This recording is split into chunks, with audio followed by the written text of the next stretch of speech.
আজকের আলোচনা আরাকান রাজসভার কাব্য তথা সৈয়দ আলাওল রচিত পদ্মাবতী কাব্য থেকে প্রশ্নোত্তর পর্ব ৮।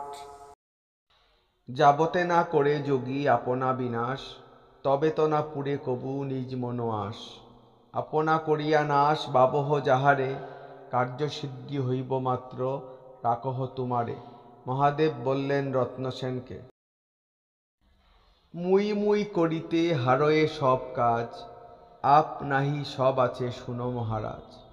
মহাদেব বললেন রত্নসেনকে, জীবন থাকিতে যদি মরি একবারে, পুনি কোথা মরণ, কে মরে কে বা মারে।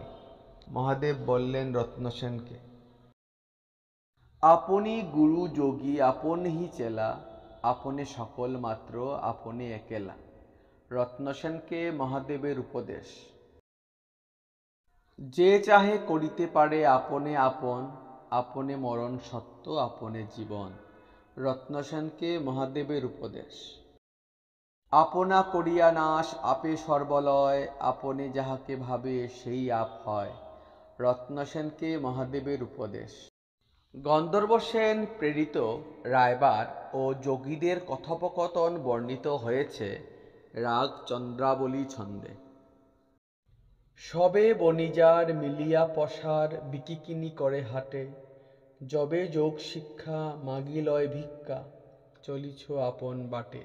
রায়বার বলল যোগীদের, আন যোগীজন ভিক্ষা লইতে মন, আইস নৃপতি ঘর, নৈরাশ যে জন সুধীর আসন, ব্রহ্মা তো না মাগে বর। রায়বার বলল যোগীদের। রায়বার রত্নসেনকে ভয় দেখিয়েছিল সিংহলের হস্তিপদে চূর্ণ হবার। সিংহ সম গুরু মর সততহি সঙ্গ। রত্নসেন সুখের কথা বলেছে। তোর সৈন্য হস্তি দেখি ক্ষুদ্র সমতুল, গুরুর প্রতাপে তিলে গিরি করি ধুল। রত্নসেন বললেন রায়বারকে, তোর তীর গোলাগুলি যত ভেদ মর্ম, কি করিতে পারে মোর গুরু আছে বর্ম। রত্নসেন বললেন রায়বারকে, মরণের ভয় যার আছে হৃদ মাঝ, তাহাকে দেখাও ভয় আমাতে কি কাজ। রত্নসেন বললেন রায়বারকে, রাজমহলের ঘরে জমায়েত হয়েছিল সব যোগীরা। জিনিলে ভিকারি যোগী নাহিক মহিমা, দৈবগতি হারিলে লজ্জার নাই সীমা। মন্ত্রীরা বললেন গন্ধর্ব সেনকে, বিনু দেববলে যোগী না করে সাহস, জয় কি বিজয় দুই দিকে অপযশ।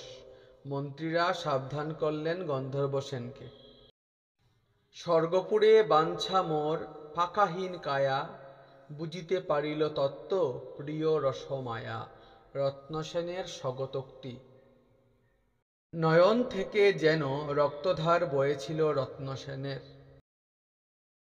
রত্নসেন পদ্মাবতীর উদ্দেশ্যে পত্র লিখে শুককে দিয়েছিল নয়নের জল দিয়ে।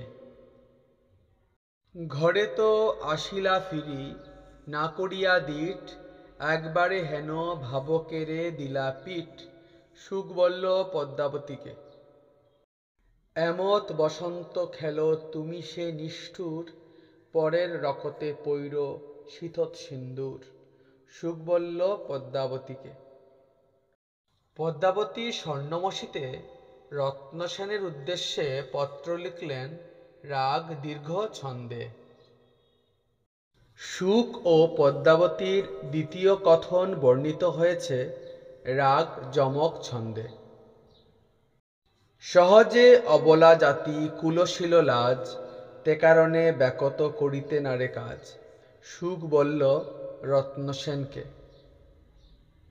যদ্যপি সংকট আছে তাহে নাহি ডর, পুষ্পের কণ্টক ত্রাস না করে ভ্রমর। শুক বলল রত্নসেনকে, প্রেম ভাবে আনলে তো পরয়ে পতঙ্গ, দুঃখ অবশেষে প্রাপ্তি হয় সুখর অঙ্গ। শুক বলল রত্নসেনকে, গুরু কৃপা জানিলুম প্রসন্ন হয় বিধি, দুষ্কর সুষম হয় অসাধিত সিদ্ধি। রত্নসেনের উক্তি। কাথার অন্তরে যোগী ভঙ্গ না সামায়, ভাব রস অন্তে ভাব শোক পাতিয়ায়। যথা প্রিয়তমা যথা দেই বলিদান, পদে কিবা কার্য করি ললাটে পয়ান। রত্নসেনের উক্তি। যোগীরা গড়ের ভেতর প্রবেশ করল গভীর রাতে শীত কেটে। যদিবা নৃপতি দৈন্য নাহি পরিমাণ, সিদ্ধার সাক্ষাতে যেন মর্কট সমান। রামা নামে মহামন্ত্রী বললেন গন্ধর্ব সেনকে, কদাচিৎ ভয় নাই সিদ্ধার শরীরে, খড়গ দেখি স্বইচ্ছায় গিম নম্র করে। মন্ত্রী রামার উক্তি। একেবারে যোগীরে মারিতে অনুচিত, প্রথমে বুঝিব তার কেমন চরিত। মন্ত্রী রামার উক্তি। অষ্টম পর্ব এখানেই সমাপ্ত। নমস্কার।